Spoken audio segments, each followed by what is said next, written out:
सलाम अलैकुम। होर सुनायो, होर खरियाते अल्लाह ढेर दिवने ते अल्लाह रंग लेने ते कहीं शादी ना रब थोड़ दिवने। मैं गरीबनी दा आसरा बने आए अल्लाह इतना दिसने जी देंदे ना थोड़सो अल्लाह भावे मेरियां ता दुआइयां पालड़ी ओही दुआई करेंदी है मैं करेनी हाँ। मेरे कोल होर एक ही कोई नहीं बंदा छेड़ो कला दो दादी पोतरियाँ है।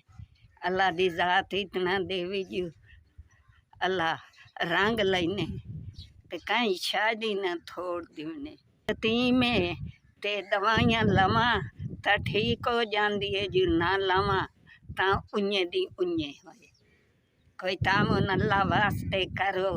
मैं गरीबनी हाँ पद मारते आइया ना कोई लड्डा ते ना काशा कला दा माहौल बांधा उठिंदा ताडे कोल अपड़ियां मेरा सोना अल्लाह बहु दिवने अल्लाह रंग ले ढेर दिवने ते अल्लाह रंग लेने कहीं शायद ही थोड़ ना दिवने ते पैसा जामनी ते बच्चों दी ए पैसा दा कोई लैसा आटा दा दाना या बालड़ी बीमार है उसते लैसा यतीम मेरी पोतरी है ना उधर रही है ना भाई इलाज उधर करावना है ते उसनू ना दवाई ला दे मत से मुद्दी ते समझी हूँ दिते ने मैं जा दवाई ओदी लैसा।